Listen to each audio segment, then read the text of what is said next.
Le chômage n'est pas un plan de carrière, il faut chercher du travail. La première, La réforme du chômage entraînera de nombreuses demandes dans les CPS wallons. les clés, J'ai besoin de repères. Le flux risque d'être très important. Arnaud Ruyssen. Bonjour à toutes, bonjour à tous et bienvenue dans Les Clés pour un épisode où l'on va s'intéresser au CPAS et à l'afflux considérable de travail qui les attend en plus à partir de janvier prochain, au moment où les premières exclusions du chômage vont avoir lieu. Elles pourraient concerner jusqu'à 180 000 personnes en tout en un an et demi.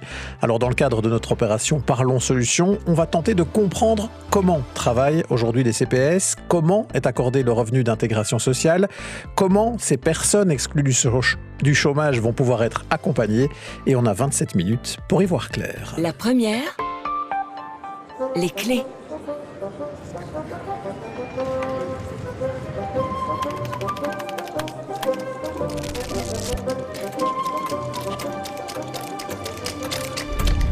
Le compte à rebours est donc lancé. Au 1er janvier 2026, quelques 25 000 personnes vont perdre leurs allocations de chômage ou d'insertion. Au 1er mars, ils seront 42 000 de plus. Et puis encore 45 000 au 1er avril. En tout, ce sont donc près de 120 000 personnes qui vont perdre leurs allocations dans les 4 mois qui viennent, en raison de la limitation à 2 ans maximum de ce droit au chômage. C'est une des mesures emblématique du gouvernement de Wever qui pourrait, à terme d'ici juillet 2027, selon les estimations de l'ONEM, conduire plus de 180 000 personnes à ainsi perdre leurs allocations. Ça veut dire que des gens qui sont au chômage plus de 2 ans vont être activés ou bien doivent se rendre au CPAS où on est beaucoup mieux placé pour accompagner ces gens. Alors, combien vont effectivement venir frapper aux portes du CPAS pour être aidés, notamment via le revenu d'intégration sociale? C'est extrêmement difficile à évaluer. Plusieurs responsables politiques citent souvent le chiffre d'1 tiers, mais des acteurs de terrain estiment que ça pourrait être beaucoup plus. Quoi qu'il en soit, et même si ça ne devait être qu'1 tiers au final, l'afflux de demandes et le surcroît de travail s'annoncent énormes pour certains CPAS.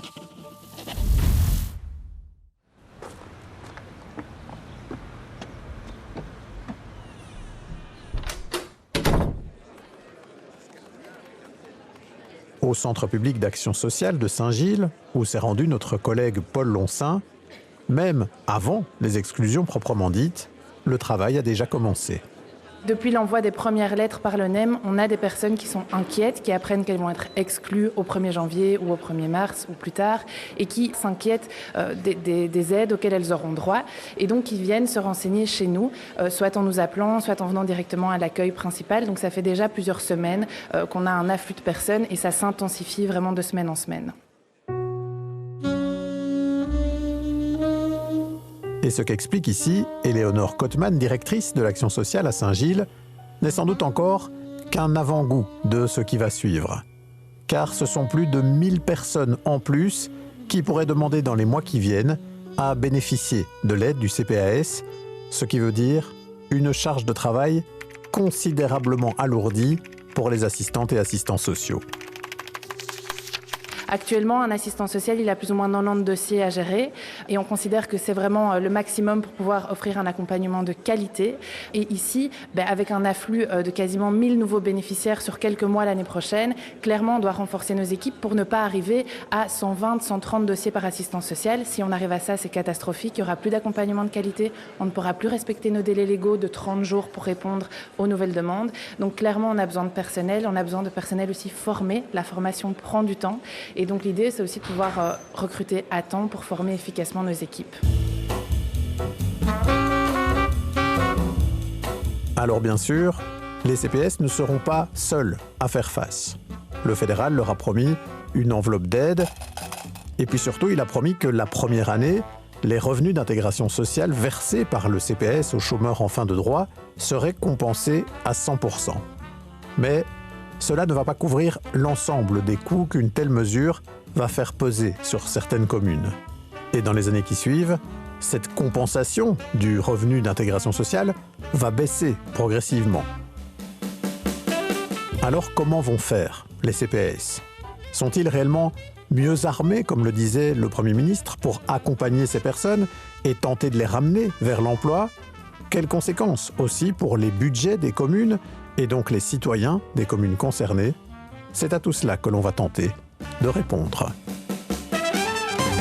Et avec nous pour cela, il y a notamment Pierre Verberen. Bonjour. Bonjour. Merci d'être là. Vous êtes le directeur général du CPAS de Bruxelles. Est-ce que vous avez une idée, vous, dans une ville comme Bruxelles, du nombre de personnes potentiellement concernées qui pourraient, dans les semaines et mois qui viennent, venir frapper à la porte de votre CPAS ? Oui, les chiffres donnés par l'ONEM montrent que près de 8000 personnes qui habitent sur le territoire de simplement la ville de Bruxelles, donc une des 19 communes de la région bruxelloise, vont perdre leurs allocations de chômage ou leurs allocations d'insertion. Et donc, nous avons essayé de faire une estimation de ceux qui pourraient se reporter vers le CPS et frapper à notre porte.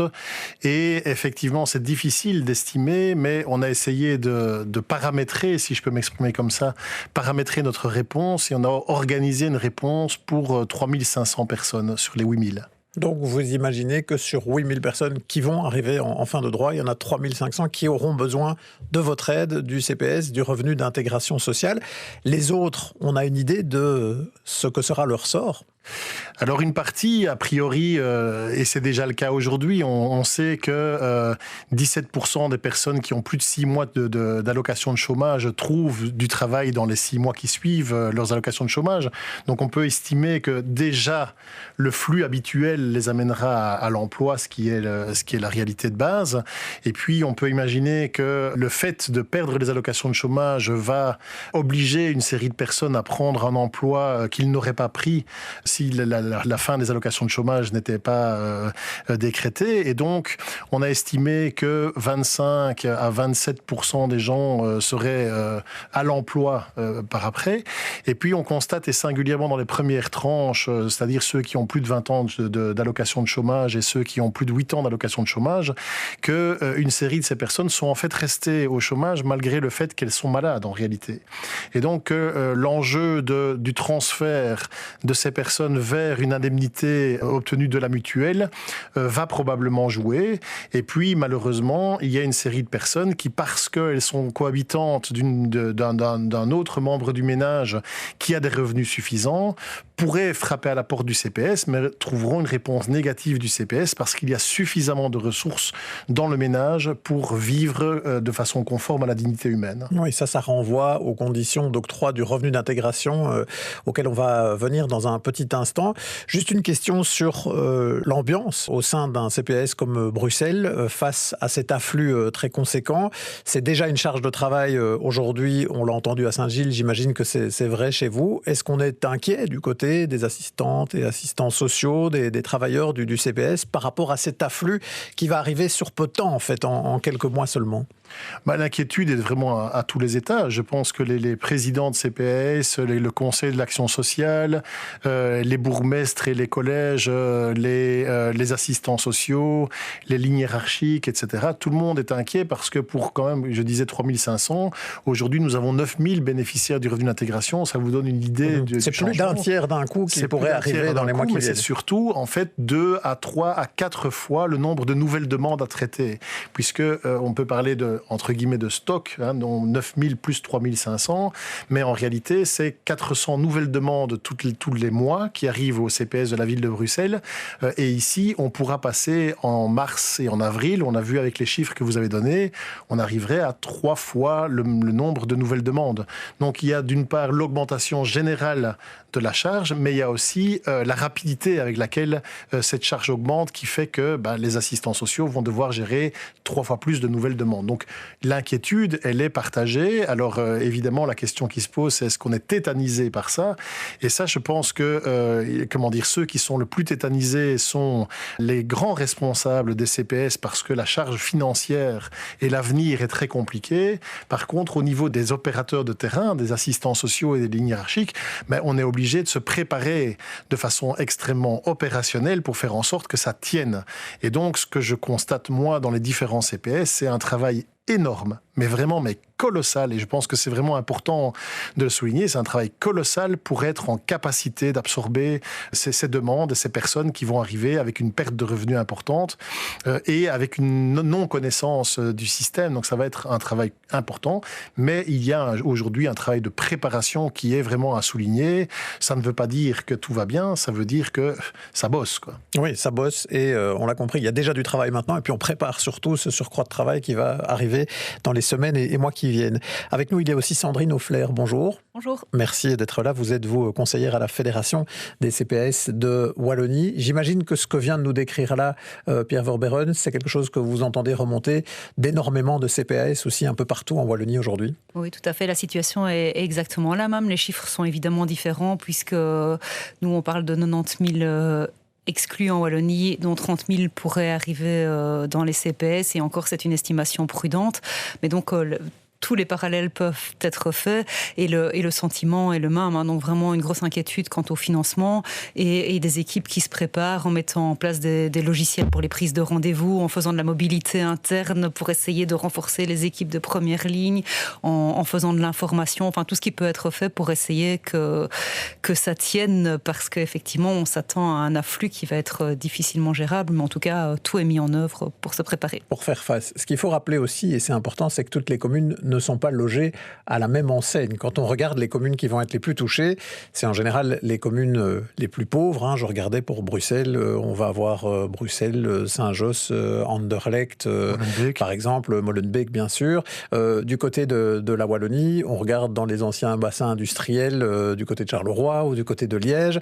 Des communes qui sont déjà parfois en difficulté parce qu'elles ont une population précarisée vont être beaucoup plus lourdement touchées que d'autres, certaines communes plus favorisées du Brabant wallon par exemple, par une mesure comme celle-là, Sandrine Offler. Oui, tout à fait. Donc en fait, il y a vraiment une concentration dans les communes les plus pauvres qui donc vont subir une charge beaucoup plus importante alors qu'elles ont moins les moyens d'y faire face. Et donc on est vraiment sur une difficulté avec en plus des difficultés de trésorerie déjà pour se préparer aujourd'hui. Et donc ces communes sont mises à mal de façon très importante pour anticiper et à l'avenir pour faire face, puisque même s'il est dit que cette réforme du chômage est compensée, en réalité, elle ne l'est pas intégralement. Il y a effectivement des compensations, mais qui ne couvriront absolument pas la charge. Donc cela veut dire que les communes qui seront le plus touchées et qui sont déjà les plus pauvres vont avoir une charge bien plus importante que les autres. Et on va venir dans le détail là-dessus, mais ce que vous nous dites là déjà est important, c'est que même si le fédéral dit on va aider les communes, on va compenser certains des revenus d'intégration qui vont être donnés à 100% pour ceux qui perdent leurs allocations de chômage dans un premier temps et puis de manière dégressive ensuite, vous nous dites que déjà là maintenant, il n'y aura pas assez pour faire face aux enjeux financiers et certainement pas aussi pour engager le personnel en suffisance.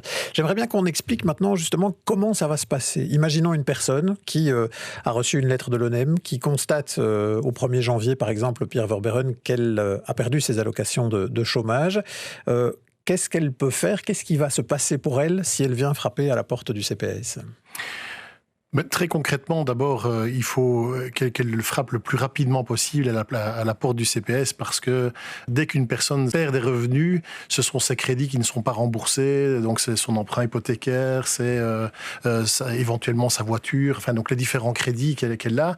Et donc une perte de revenus, je crois que c'est quand même important de l'anticiper le plus possible. Et je crois que autant dans un premier temps, on a vu que les CPS disaient bon, il faut d'abord faire fonctionner les autres mécanismes, autant maintenant on voit que dans le CPS de la ville de Bruxelles, mais aussi dans les autres CPS, on ouvre de plus en plus les portes en disant venez anticipativement au mois de décembre ou au mois de janvier faire un check de votre situation.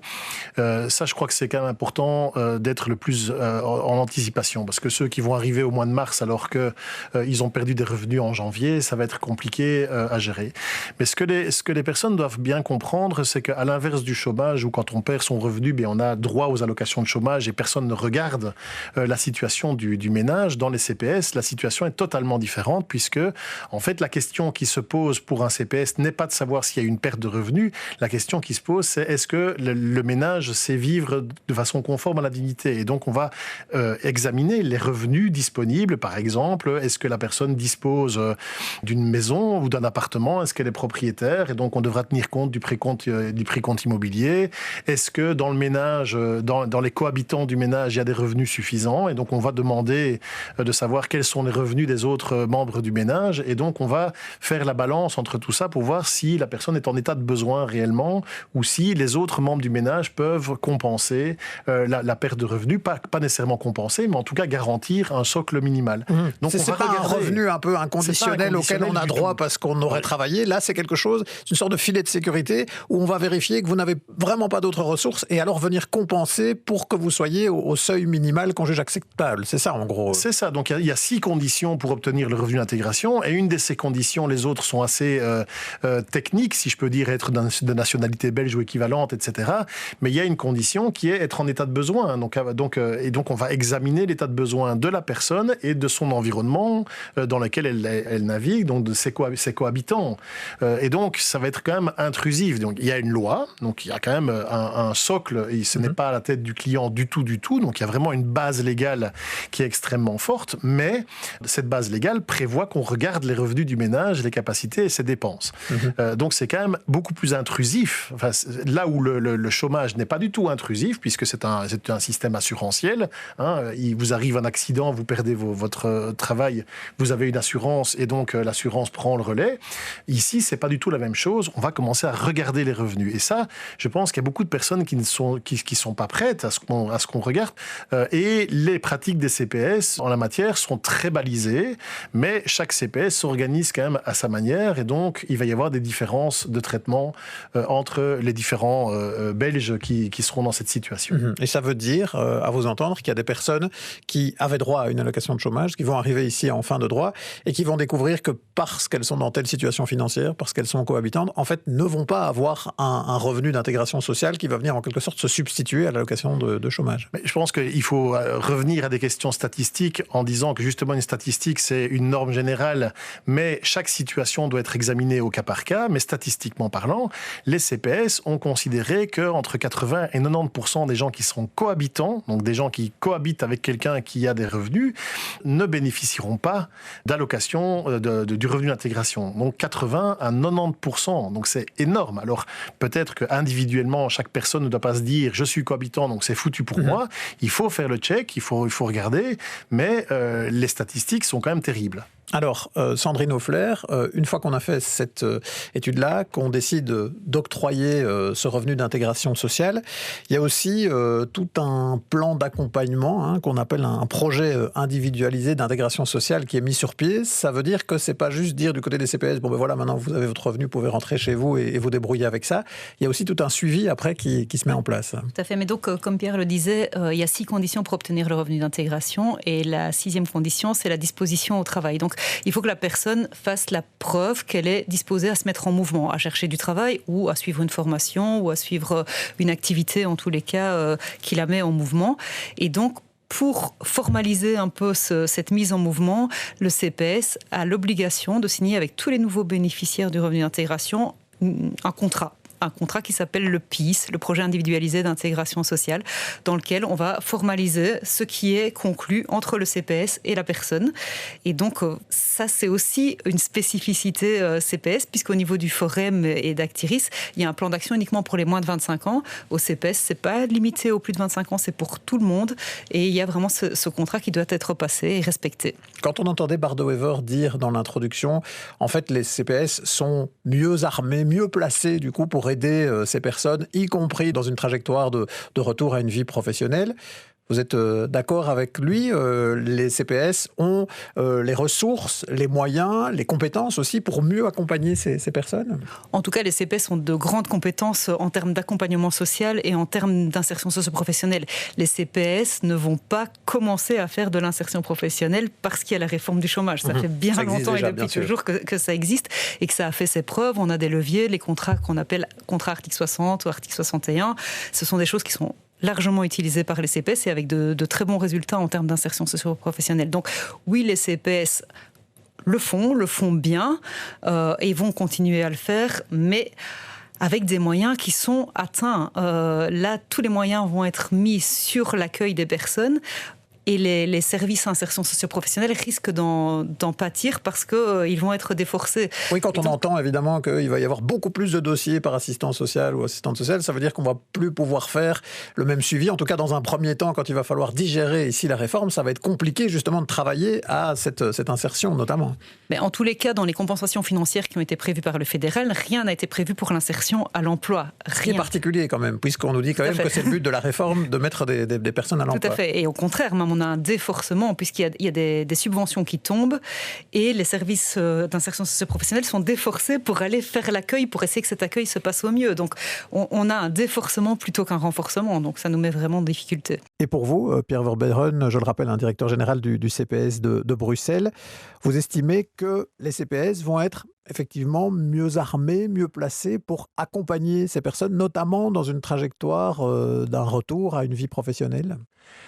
Mais c'est sûr que quand on est dans une démarche individuelle, il y a quelque chose de très particulier puisqu'il y a un lien entre le travailleur social et la personne.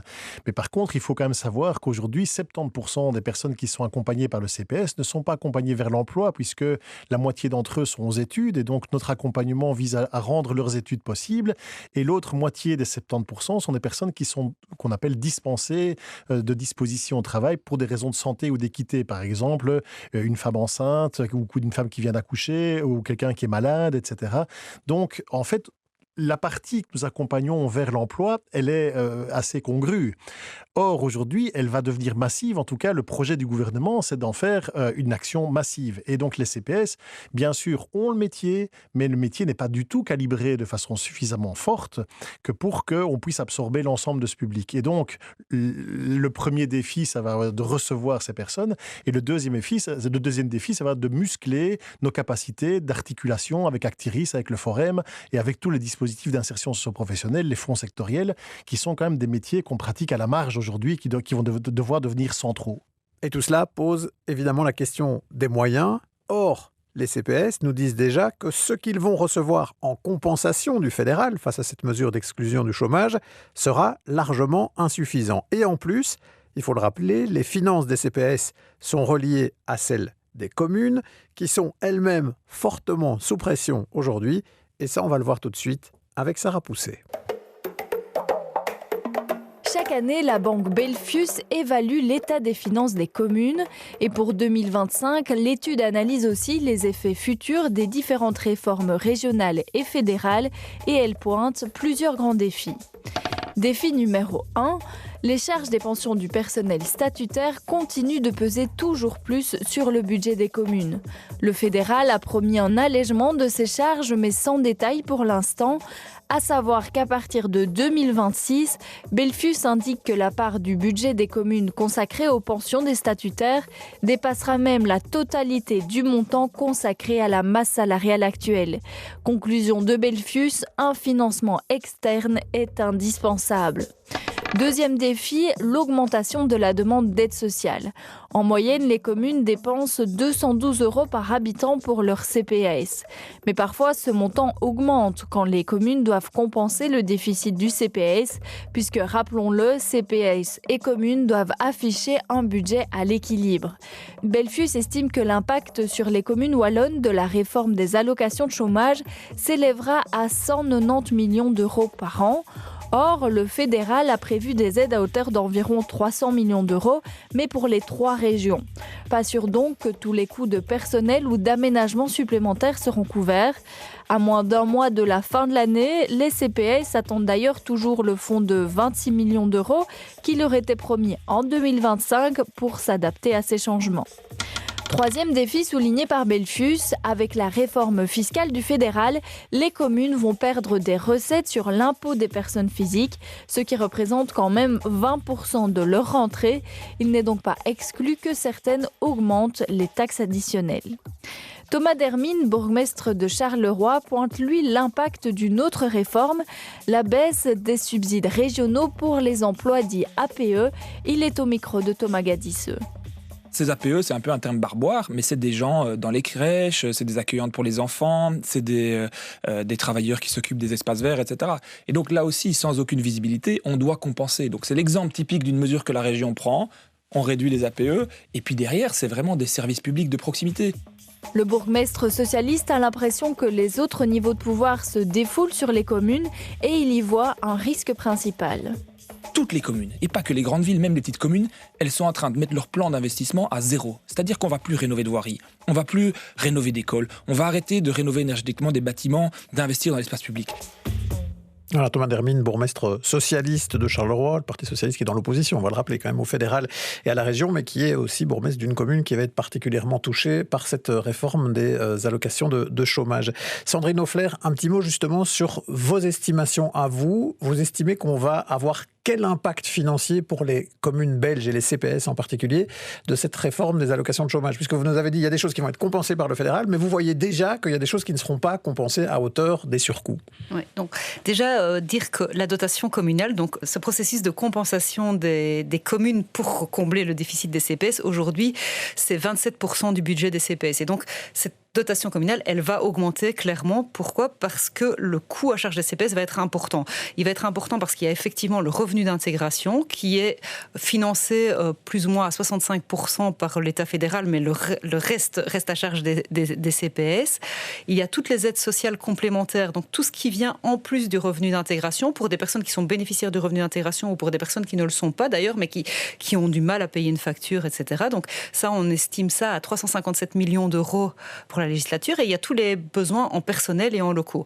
Et donc, si on prend ces trois coûts cumulés et qu'on soustrait les compensations prévues par le fédéral, on est toujours à un niveau de 1 milliard d'euros estimé de coûts pour les CPS belges sur l'ensemble de la législature. Et donc, inévitablement, ça va avoir un impact sur les dotations communales puisque ce milliard, les CPS n'ont pas les ressources nécessaires que pour le couvrir. Et donc, c'est bien la dotation communale qui va devoir être augmentée pour pouvoir faire face. La dotation communale qui vient éponger en quelque sorte les difficultés des CPS. Et on va redire ce qu'on a dit tout à l'heure, évidemment, dans ces situations-là, il y a des communes qui vont pouvoir éponger plus facilement en prenant peut-être un tout petit peu plus d'impôts parce qu'en plus elles ont des hauts revenus, et puis des communes qui vont avoir des beaucoup plus lourdes charges et qui ne vont pas pouvoir aller chercher auprès de leur population les ressources fiscales nécessaires pour pouvoir justement éponger tout cela.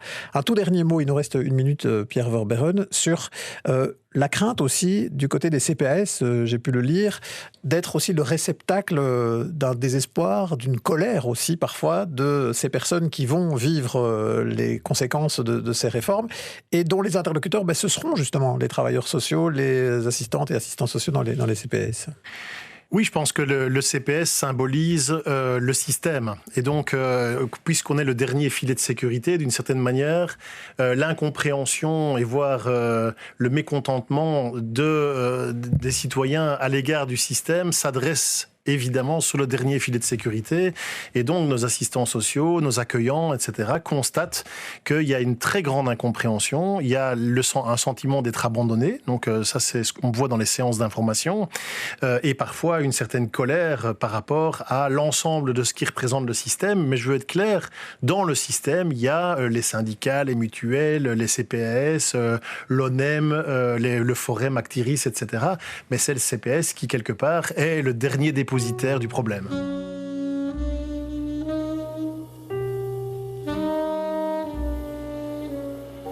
Et certains d'ailleurs nourrissent de vraies craintes pour la santé même de ces travailleurs des CPS qui vont connaître un alourdissement de leur charge de travail tout en n'étant pas en nombre suffisant et en étant les réceptacles d'émotions, de détresse ou de colère pouvant être parfois exprimées de manière très vive.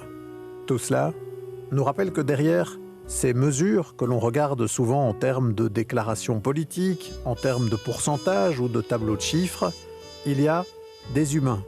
Et on se promet, en tant que média de service public, de continuer à suivre concrètement sur le terrain les conséquences de cette mesure quand elle sera pleinement d'application. Voilà, c'était Les Clés, un podcast de La Première avec à la réalisation sonore de cet épisode Valentine Gourdange, à la prépa Sarah Pousset et Arnaud Reussen.